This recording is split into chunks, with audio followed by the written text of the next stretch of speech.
गर्मी में बंगले वाली बहू का फ्रिज वर्सेस झोपड़ी का मटके वाला ठंडी रसोई। मम्मी बहुत गर्मी लग रही है, कुछ ठंडा मिलेगा क्या? हाँ भाभी, अगर कुछ ठंडा मिल जाए तो थोड़ी ठंडक मिले, बहुत गर्मी लग रही है। कुछ ठंडा खाना है? अरे आप भूल गए क्या, हमारी रसोई में फ्रिज है ना, मैंने पहले ही उसमें बर्फ जमने के लिए रखी थी। अब यही ठंडी बर्फ आप लोगों के लिए कोल्ड ड्रिंक में डाल कर लाती हूँ। इतना कहकर निकिता अपनी रसोई में आती है और अपने फ्रिज में से जमी हुई बर्फ और कोल्ड ड्रिंक की बोतल निकालती है। गिलासों में कोल्ड ड्रिंक और बर्फ डालती है और बालकनी में आकर अपने परिवार को कोल्ड ड्रिंक देती है। वाह मम्मी, ये बहुत ठंडा है, मजा आ गया। परिवार के साथ गर्मी में बालकनी में बैठकर ठंडी ठंडी कोल्ड ड्रिंक पीने का मजा ही कुछ और है।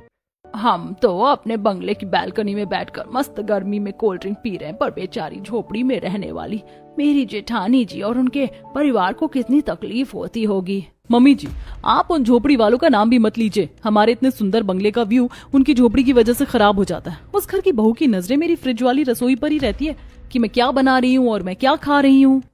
ऐसा मत कहो निकिता, ताई जी की तरह अनीता भाभी भी बहुत खुददार है। किस्मत खराब होने के कारण उन्हें झोपड़ी में रहना पड़ा, फिर भी उन्होंने हमसे मदद नहीं ली। निकिता को अपने परिवार के मुंह से अनीता और अनीता के परिवार की तारीफ सुनना बिल्कुल पसंद नहीं आता और निकिता अपने बंगले की बालकनी से बाहर झोपड़ी की तरफ देखती है। मम्मी बहुत गर्मी लग रही है, गला पूरा सूख गया है। हाँ बहू, गले में तो कांटे चुभने लगे हैं, कुछ करो। गला सूख रहा है तो आप लोग पानी क्यों नहीं पीते? रुकिए, मैं अभी आप लोगों को पानी देती हूँ। इतना कहकर अनीता अपने घर के कोने की छोटी सी रसोई में रखे प्लास्टिक के गैलन से गिलासों में पानी डालती है और अपने परिवार को पानी देती है। भाभी कितना गर्म पानी है, इससे प्यास बुझेगी नहीं बल्कि और ज्यादा बढ़ेगी। ये पानी पिया ही नहीं जा रहा। हाँ मम्मी, ये पानी पीने में बहुत बेकार लग रहा है। अरे ओ झोपड़ी वालों, इस भीषण गर्मी में बिना फ्रिज का गुजारा नहीं होगा। अगर प्यास बुझानी है तो अपनी रसोई के लिए एक फ्रिज खरीद लो। अरे छोटी बहू, तू तो जानती है कि हमारी परिस्थितियाँ फ्रिज खरीदने लायक नहीं है। हम बिना फ्रिज के ही अपनी गर्मी बिता लेंगे। छोटी भाभी खुद बंगले में रहती हैं, इनके घर में फ्रिज है तो ये बड़ों छोटों का लिहाज भी भूल गई हैं। ये उम्र में भी भाभी से छोटी है और रिश्ते में देखा जाए तो मम्मी इसकी ताई सास लगती हैं, फिर भी छोटी भाभी इस तरह से बात करती हैं। अरे अनीता बहू, तेरी बंगले वाली देवरानी बिल्कुल सही कह रही है। अपनी झोपड़ी के लिए एक फ्रिज ले लो तुम लोग। नहीं, मुझे फ्रिज की जरूरत नहीं है, मेरी रसोई बिना फ्रिज के भी अच्छी है। अपनी झोपड़ी में फ्रिज लाने की औकात होगी तब ना फ्रिज लेकर आएगी। ये सब मेरी ही कमजोरी है जिसकी वजह से आप लोगों को ताने सुनने पड़ रहे हैं। मैं अपने घर की रसोई में एक फ्रिज तक लाने के काबिल नहीं हूँ। आप ऐसा क्यों कहते हैं? हमें फ्रिज के बगैर कोई तकलीफ नहीं होती। और रही बात ठंडी रसोई की, तो हमारी झोपड़ी में फ्रिज नहीं है तो क्या हुआ, हमारी झोपड़ी मटके वाली ठंडी रसोई में ही तो हो सकती है। मैं ढेर सारे मटके बनाऊंगी, मटके का पानी काफी ठंडा होता है और मिट्टी के मटकों की रसोई में दूसरे भी कई इस्तेमाल होते हैं जिससे रसोई भी ठंडी रहती है। ऐसी आज का दिन बीतता है। अगले दिन सुबह झोपड़ी वाली बहू अपनी झोपड़ी में मिट्टी के चूल्हे पर अपने पूरे परिवार के लिए नाश्ता बनाती है और सभी को नाश्ता कराती है। नाश्ते के बाद अरुण लेबर के काम के लिए निकल जाता है और तेज धूप में अनीता लोहे की कढ़ाइयां लेकर नदी किनारे चिकनी मिट्टी के पास आती है। उफ, शहर में नदियां कितनी दूर होती हैं। मैं तो यहाँ तक आने में थक गई, पर अच्छा है यहाँ नदी की चिकनी मिट्टी है। नदी की चिकनी मिट्टी मटके बनाने के लिए सबसे बेस्ट होती है। फटाफट मिट्टी लेकर चलती हूँ और मिट्टी के मटके बनाऊंगी। इतना कहकर अनीता अपने साथ लाई लोहे की कढ़ाई में नदी की चिकनी मिट्टी भरती है और कढ़ाई को सिर पर रखकर अपनी झोपड़ी के पास आती है। अनीता मिट्टी से अलग अलग साइज के मटके बनाने लगती है। वहीं दूसरी तरफ निकिता अपने फ्रिज में मुंह डाले खड़ी होती है। मेरी रसोई का ये फ्रिज अब बहुत पुराना हो गया है, पहले जैसी कूलिंग नहीं कर रहा। अपनी ठंडी रसोई के लिए मैं एक नया फ्रिज खरीद लेती हूँ। इतना कहकर निकिता नीरज को फोन करती है और ऑफिस में नीरज फोन रिसीव करता है। हाँ निकिता बोलो, क्यों फोन किया है तुमने? हमारी रसोई का जो फ्रिज है ना, वो सही से कूलिंग नहीं कर रहा, इसीलिए आज नया फ्रिज ऑर्डर कर दो। हाँ, अच्छा किया तुमने मुझे फोन कर दिया। इस गर्मी में तो फ्रिज बहुत इंपॉर्टेंट है। ठीक है, मैं अभी फ्रिज ऑर्डर करता हूँ। नीरज तुरंत ऑनलाइन एक नया फ्रिज ऑर्डर कर देता है। अगले ही दिन बंगले के दरवाजे पर डिलीवरी वाले नया फ्रिज लेकर आ जाते हैं। नई फ्रिज की डिलीवरी लेने बंगले की बहू पूरे परिवार के साथ साथ बाहर आती है। वहीं झोपड़ी वाली बहू अपने परिवार के साथ मिट्टी के सूखे मटके देख रही होती है। मुबारक हो देवरानी जी, आपके घर में नया फ्रिज आया है। धन्यवाद जेठानी जी, धन्यवाद। ताई जी, आपकी झोपड़ी के बाहर मिट्टी के इतने सारे मटके क्यों रखे हैं? अरे हमारी भाभी मिट्टी के मटके वाली ठंडी रसोई बनाने वाली है, इसीलिए भाभी ने ये सारे मिट्टी के मटके बनाए हैं। क्या कहा? मिट्टी के मटके वाली ठंडी रसोई? झोपड़ी में मिट्टी के मटके वाली ठंडी रसोई? वैसे तुम झोपड़ी वालों पर ये सूट भी करता है। बहू, ये क्या तरीका है अपनी सास के परिवार से बात करने का? वो झोपड़ी में रहते हैं, इसका मतलब ये नहीं कि तुम उन्हें बार बार ताने मारोगी। अनीता बहू तुम्हारी जेठानी लगती है, माफी मांगो उससे। जेठानी आप मानती होंगी इन लोगों को अपना रिश्तेदार? मैं इन झोपड़ी वालों को अपना रिश्तेदार नहीं मानती। कहाँ मैं बंगले की बहू और कहाँ ये झोपड़ी की बहू? भैया आप ये फ्रिज मेरी रसोई में रख दीजिए। इतना कहकर निकिता अपना नया फ्रिज आदमियों से अपनी रसोई में रखवाने चली जाती है। बड़े भैया माफ कीजिएगा, मेरी बहू बिल्कुल बुरी नहीं है, बस अभी जवान है। कोई बात नहीं छोटे, मैं जानता हूँ कि तेरे मन में हमारे लिए इज्जत है और बहुत जल्द छोटी बहू में भी समझदारी आ जाएगी, तू चिंता मत कर। भाभी आप कहें तो आपके लिए भी नया फ्रिज मंगवा दूं या फिर हमारा पुराना फ्रिज ही ठीक करवा कर आपकी झोपड़ी में लगवा दूं? नहीं देवर जी, इसकी जरूरत नहीं है। मैंने अपनी झोपड़ी की रसोई के लिए मिट्टी के मटके बनाए हैं। इतना कहकर अनीता अपने मिट्टी के मटके को अपनी रसोई में लाती है और उसमें पानी भरकर रख देती है। ऐसे कुछ दिन बीतते हैं और एक रात अरुण ढेर सारे आम लेकर घर आता है। वाह पापा, आप इतने सारे आम लेकर आए हैं, अब तो मैं मन भर कर आम खाऊंगा। मेरा बेटा मुझसे कुछ खाने को मांगे और मैं न लेकर आऊं, ऐसा हो सकता है क्या? चाहे जितनी मेहनत करनी पड़े पर अपने बच्चों को खाने पीने में कोई कमी नहीं होने दूंगा। बहू जल्दी से इन आमों को पानी में भिगो कर रख दो और फिर खाना खाने के बाद आम खाएंगे। अनीता एक बड़े से मिट्टी के मटके में सारे आम डाल देती है और वहीं दूसरी तरफ बंगले में भी नीरज आम लेकर आया होता है। थैंक यू भैया, मुझे आम बहुत पसंद है। ना जी, सारे आम मैं अपने नए फ्रिज में रख देती हूँ, आम बिल्कुल ठंडे हो जाएंगे और फिर खाने में बड़ा मजा आएगा। ठीक है भाभी, रख दीजिए, कल मैं ठंडे आम खाऊंगी। निकिता नीरज के लाए सारे आम अपने नए फ्रिज में रख देती है। ऐसे ही रात बीतती है। अगले दिन दोपहर में शांति, कांति और विमला बंगले में आती हैं। मम्मी, दादी, हमारे पड़ोस की दादी आई हैं। अरे आंटी, आप सब एक साथ, कुछ काम है क्या? अरे बहू, तूने नया फ्रिज लिया, उसकी पार्टी नहीं देगी क्या? जरा अपने नए फ्रिज से इस गर्मी में कुछ ठंडा भी हमें खिला, हम भी तो देखें तेरे फ्रिज कितना ठंडा करता है। हाँ क्यों नहीं, आप लोग डाइनिंग टेबल पर बैठिए, मैं अभी अपने फ्रिज से आप लोगों के लिए कुछ ठंडा लाती हूँ। सभी पड़ोसिनें डाइनिंग टेबल पर बैठ जाती हैं। वहीं निकिता अपनी रसोई में आती है और फ्रिज में रखे हुए आम और तरबूज निकालती है जो जमकर पत्थर की तरह ठोस हो गए होते हैं। अरे वाह, ये तो बिल्कुल बर्फ की तरह जम गए हैं। जब सब ये आम खाएंगे तो मेरे फ्रिज वाली ठंडी रसोई की तारीफ करते थकेंगे नहीं। मेरा फ्रिज है ही इतना कमाल का। आम थोड़े नरम होते ही निकिता किसी तरह आम काटकर सभी पड़ोसिनों और अपने घर वालों को डाइनिंग टेबल पर परोसती है। आम खाते ही सभी के दांत ठंडे हो जाते हैं। अरे बहू, ये क्या बर्फ का गोला खिला रही है? मैं पूरा दांत ठंडा हो गया। मेरा फ्रिज है ही इतना बढ़िया कि सभी फलों को इतने अच्छे से ठंडा रखता है। अरे बहू, तेरे इस पत्थर जैसे बने हुए आम कौन खाएगा भला? अरे 2 मिनट रुक जाइए, 2 मिनट में आम खाने लायक हो जाएंगे।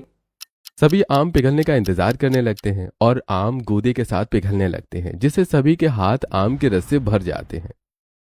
मैं नहीं खाऊंगा, मेरे पूरे हाथ में आम का रस भर गया है और पूरे हाथ में आम बहकर लग रहा है।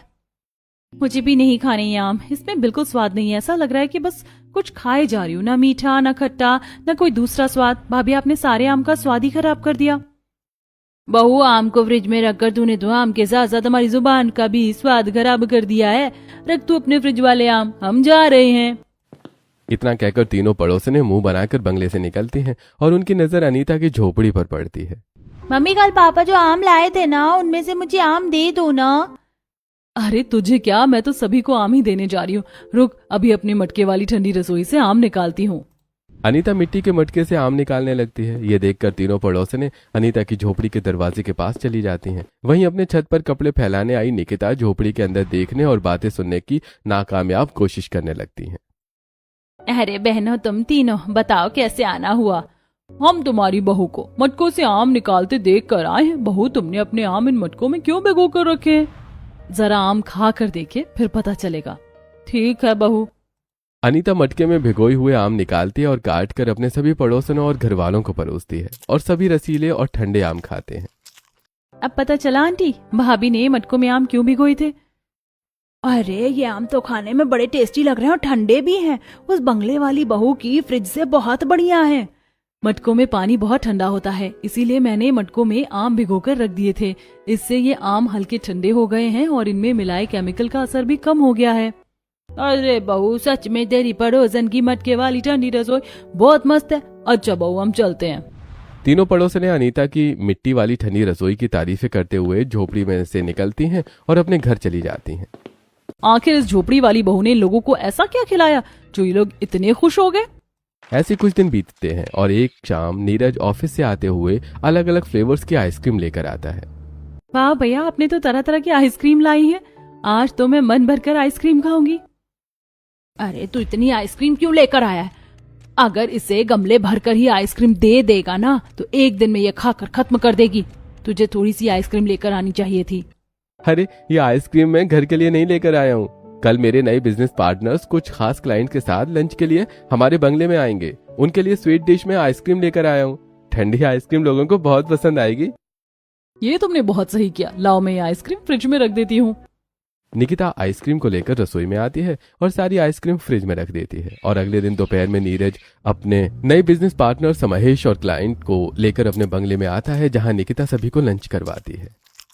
उम्मीद है कि आप लोगों को हमारी बहू के हाथ की रसोई पसंद आई होगी। जी, हमें निकिता जी के हाथ की रसोई का टेस्ट बहुत अच्छा लगा। अच्छा, अब हम चलते हैं। अरे अरे, कहाँ जा रहे हैं आप लोग? रुकिए, अभी स्वीट डिश में आइसक्रीम भी है। अरे नहीं, अब आइसक्रीम की क्या जरूरत है? वैसे भी मैं सिर्फ अपने फेवरेट फ्लेवर की ही आइसक्रीम खाता हूँ। अरे मुझे पता है, इसीलिए मैंने आपकी फेवरेट मैंगो फ्लेवर वाली आइसक्रीम ही लाई है। निकिता जल्दी आइसक्रीम लेकर आओ। अरे ये सुनकर तो अब मेरा आइसक्रीम खाने का मन हो गया है। अब तो मैं आइसक्रीम जरूर खाऊंगा। निकिता अपनी रसोई में जाती है और फ्रिज से आइसक्रीम का डिब्बा निकालकर डाइनिंग टेबल पर आती है। निकिता आइसक्रीम का डिब्बा खोलती है, जहाँ सारी आइसक्रीम पिघली हुई होती है।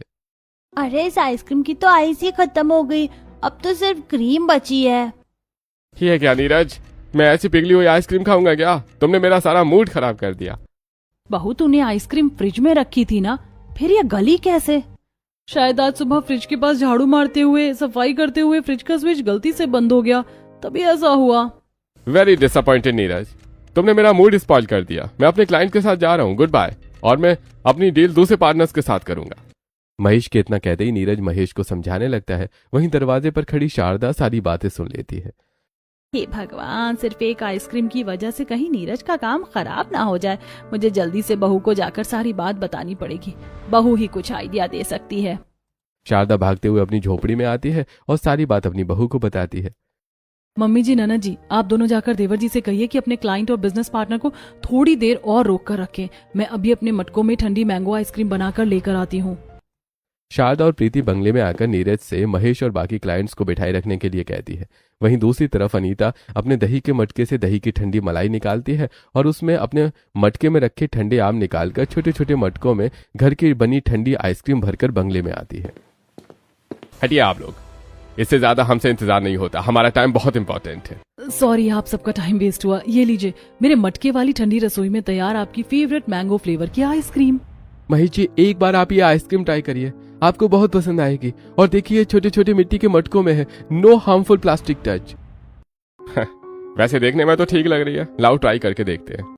अनीता महेश, क्लाइंट्स और पूरे परिवार को अपने मटकों की ठंडी आइसक्रीम देती है और निकिता कोने में मुंह बनाकर खड़ी हो जाती है। अरे वाह, ये आइसक्रीम तो रियल मैंगो जैसी है और बहुत टेस्टी है। और न ज्यादा ठंडी है न ज्यादा गर्म। मुझे ये आइसक्रीम बहुत पसंद आई।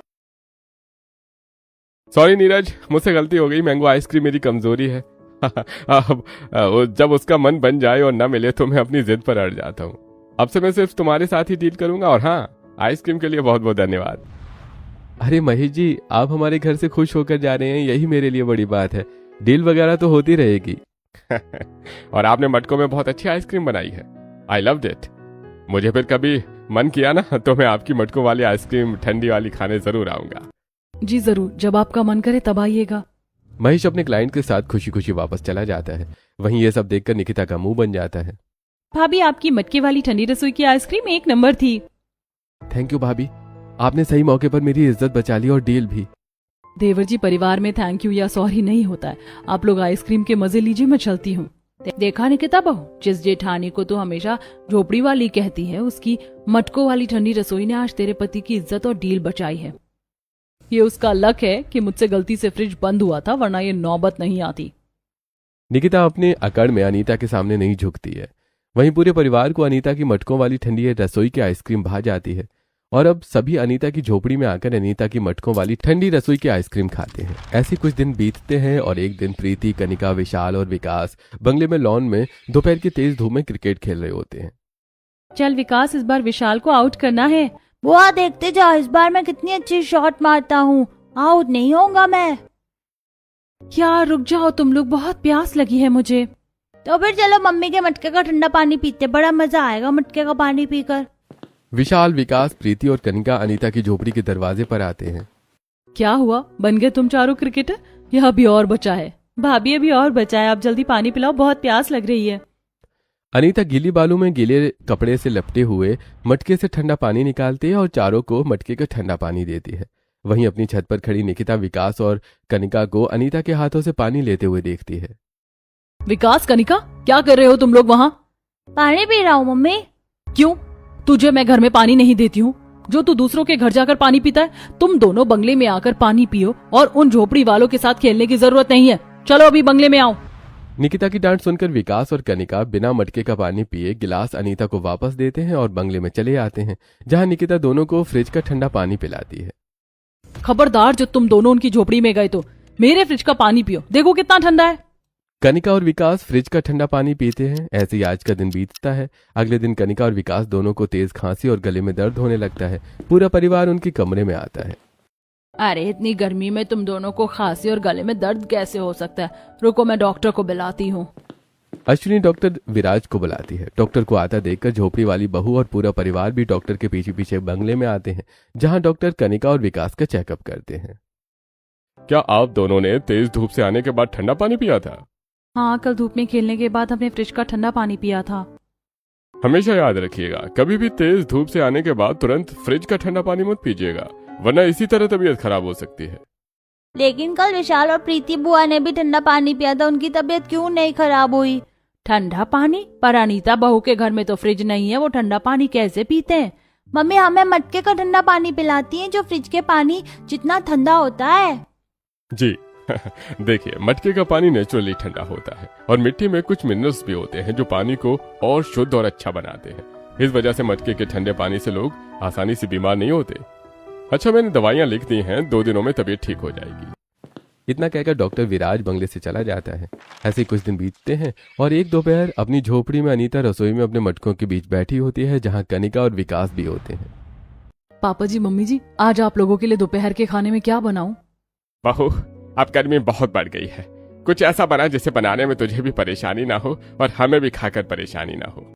समझ गई पापा जी, मैं अपने मटकों वाली ठंडी रसोई में मटके में ठंडे तासीर की रसोई बनाऊंगी, जिससे आप लोगों को कोई दिक्कत नहीं होगी और मुझे भी गर्मी से परेशानी नहीं होगी। अनीता मटके में चावल पकने के लिए रख देती है और दूसरी तरफ मटकों में छाछ बनाने लगती है। और चावल के बाद अनीता मिट्टी के मटके में पानी रखकर ऊपर एक सूती कपड़ा बांधती है और इडली बनाने लगती है।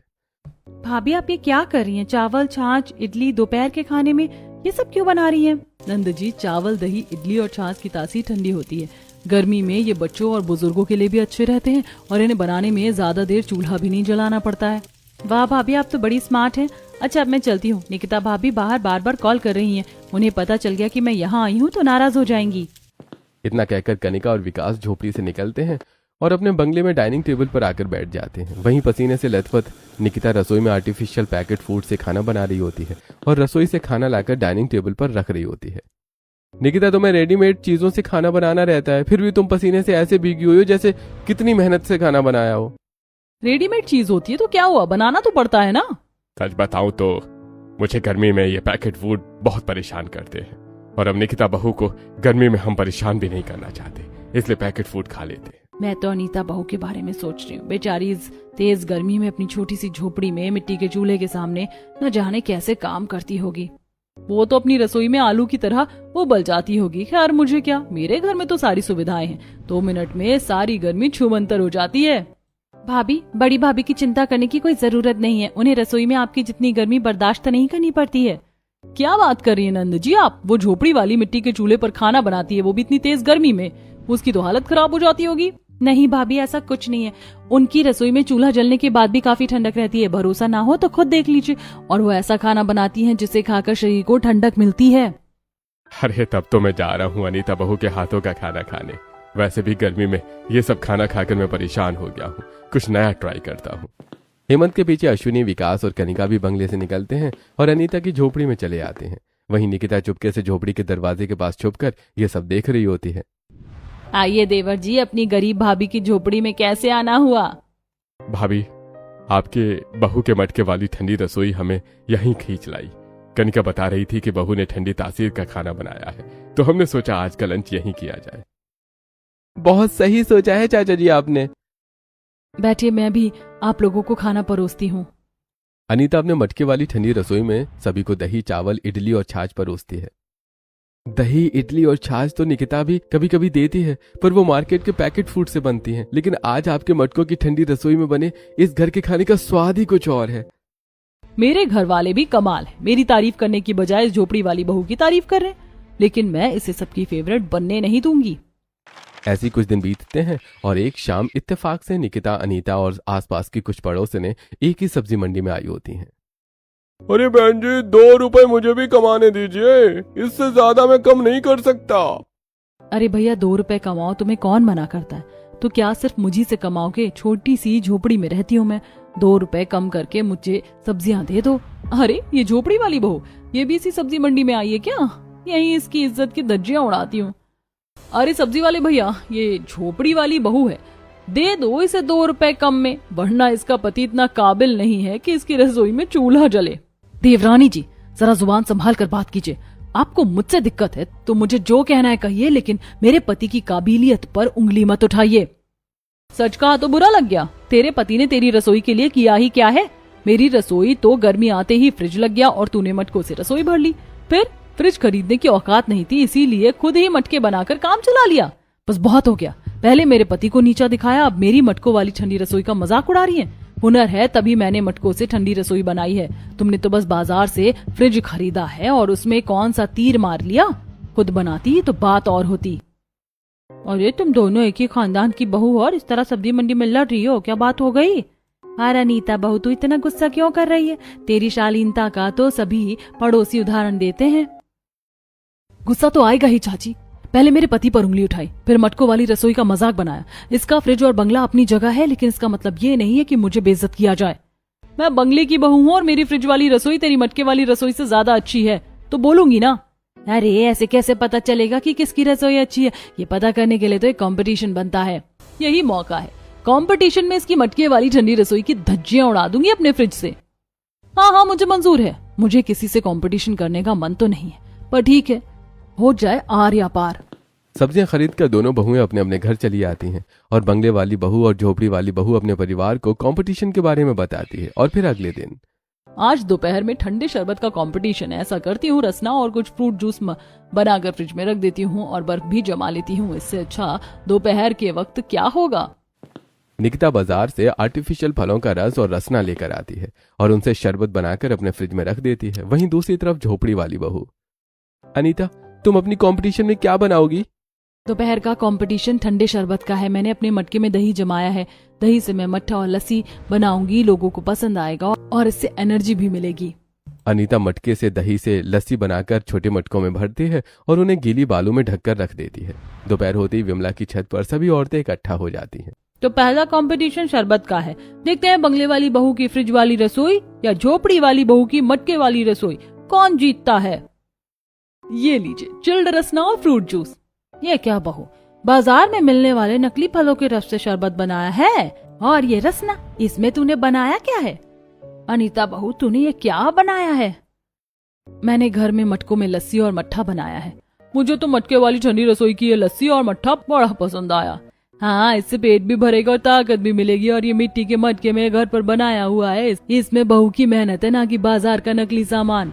तो पहला राउंड झोपड़ी वाली बहू को मटके वाली ठंडी रसोई जीतती है। अब नेक्स्ट राउंड कल शाम के वक्त होगा। बड़ी भाभी, छोटी भाभी, ऑल द बेस्ट। कंपटीशन का पहला राउंड खत्म होता है। सभी लोग अपने अपने घर चले जाते हैं। ऐसे ही आज का दिन बीतता है और अगले दिन दोपहर में, आज शाम को कंपटीशन है। ऐसा करती हूँ, खीर बना लेती हूँ। निकिता अपनी रसोई में आती है और ड्राई फ्रूट डालकर खीर बनाती है और फिर फ्रिज में रख देती है। वहीं दूसरी तरफ झोपड़ी वाली बहू अपनी रसोई में पानी पूरी बना रही होती है। शाम के लिए पानी पूरी सबसे बढ़िया रहेगी। मैं घर के मसालों से पानी और चोखा बनाकर मटके में ठंडा कर लूंगी, जो सभी औरतों को बहुत पसंद आएगा। अनीता पानी पूरी की पूड़ियाँ बनाती है, आलू उबालकर मसाला और पानी तैयार करती है, फिर पानी को ठंडा होने के लिए मटके में रख देती है। शाम होते ही दोनों बहुएं अपनी अपनी बनाई चीजें लेकर पड़ोस के मैदान में पहुंचती हैं और सभी औरतों को परोसती हैं। मुझे तो निकिता बहू की खीर बड़ी पसंद आई। बड़ी अच्छी खीर बनाई है निकिता बहू ने। मुझे तो अनीता बहू की पानी पूरी बड़ी पसंद आई। इसने पानी पूरी के पानी को ठंडा कर दिया है, जो कुछ नया है। खीर तो गर्मा गर्म खाई जाती है, जिसे निकिता बहू ने ठंडी कर दी है। पर कंपटीशन भी तो ठंडी रसोई का है, इसीलिए भाभी ने खीर ठंडी की है। पर अनीता भाभी ने भी कुछ नया सोचा है, तो ये कंपटीशन कौन जीतेगा? ये कंपटीशन टाई है। दोनों बहुओं ने टेस्टी चीजें बनाई हैं। मैं तो कहती हूँ ये कंपटीशन यहीं खत्म करते हैं। क्या फर्क पड़ता है बंगले की बहू का फ्रिज अच्छा हो या झोपड़ी की बहू का मिट्टी का मटका? किसी को खराब क्यों कहना है? नहीं, फैसला तो होकर रहेगा। आज तो बाय लक जीत गई हो, पर कल का कंपटीशन तो मैं ही जीतूंगी। All the best. अनीता के मुस्कान भरे जवाब से निकिता मन ही मन चिढ़ जाती है। ऐसी रात बीतती है और अगली सुबह हो जाती है। आज का कंपटीशन साबित कर देगा कि फ्रिज खाने को ताजा रख सकता है। मैं अभी खाना बनाकर फ्रिज में रख देती हूँ और रात को सभी के आने पर उसे गर्म करके परोस दूंगी। निकिता तरह तरह के पकवान बनाकर फ्रिज में रखती है और परिवार के साथ शॉपिंग के लिए निकल जाती है। दूसरी ओर अनीता भी मिट्टी के चूल्हे पर खाना बनाकर मटकों में केले के पत्तों से ढककर रख देती है। तभी पूरे इलाके की बिजली चली जाती है। आज पहली बार सही समय पर बिजली गई है। अब पता चलेगा फ्रिज ज्यादा देर तक खाने को सही रखता है या मिट्टी के मटके, क्योंकि दोनों बहू ने अपना खाना बनाकर रख दिया है। शाम को निकिता अपने परिवार के साथ शॉपिंग से घर लौटती है। तब तक बिजली जा चुकी होती है। रात में सभी लोग बंगले में डाइनिंग टेबल पर बैठकर खाना खाते हैं। अनीता अपने मटकों में रखा खाना परोसती है। वहीं निकिता रसोई में फ्रिज खोलती है, लेकिन खाने से खट्टी बदबू आने लगती है। मेरे फ्रिज में रखा हुआ खाना खराब कैसे हो गया? निकिता अपना खराब हुआ खाना लेकर डाइनिंग टेबल पर लाती है। ये देखिए आप लोग, हमारी गैर हाजिरी में इस झोपड़ी वाली ने मेरे फ्रिज में रखा खाना खराब कर दिया है। मैंने तुम्हारा खाना खराब नहीं किया है। तुमने नहीं खराब किया तो फ्रिज में रखा खाना खराब कैसे हुआ?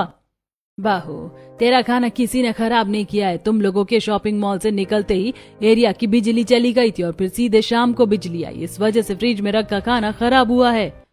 इससे साबित होता है कि फ्रिज में खाना ठीक तो रहता है, पर तभी तक जब तक फ्रिज चालू हो। फ्रिज बंद होने के कुछ घंटों बाद ही खाना खराब होना शुरू हो जाएगा। पर मटकों में रखा खाना 2 दिन तक सही रहेगा, क्योंकि तेज गर्मी में खाने से निकलने वाले पानी को मिट्टी के मटके सोख लेते हैं। चलो, किसी बहू का तो खाना बचा हुआ है, वरना अगर दोनों ने फ्रिज में खाना रखा होता तो आज हम सभी को खाना बनने तक इंतजार करना पड़ता। अनीता अपने पड़ोसियों और पूरे परिवार को डाइनिंग टेबल पर खाना परोसती है। देवरानी जी, आप भी बैठ जाइए, मैं आपकी भी थाली परोसती हूँ। मैं तो तुमसे हार गई। मेरी ही बेइज्जती करने की जगह तुम मुझे खाना खिला रही हो। आप नहीं हारी हैं और ना ही मैं जीती हूँ। अगर बिजली रहती तो आपका भी खाना बचा रहता और कंपटीशन टाई हो जाता। पर फिर भी तुम्हारे मटकों का खाना गर्मी में भी रात तक बचा रह गया। इसका मतलब तुम्हारे मटके वाली ठंडी रसोई जीतती है। ना मेरी मटके वाली ठंडी रसोई जीतती है, ना आपका फ्रिज हारा है। दोनों ही अपनी जगह पर बेहतर हैं। मटकों में खाना रखना एक तरह से मेरी मजबूरी है और फ्रिज में खाना रखना एक तरह से आपकी सुविधा। अनीता के प्यार से निकिता के मन से अनीता के प्रति नकारात्मक भावनाएं खत्म हो जाती हैं। दोनों बहुएं आपस में गले मिलती हैं और साथ बैठकर पूरे परिवार के साथ खाना खाती हैं और हंसी खुशी एक साथ अपना जीवन बिताती हैं।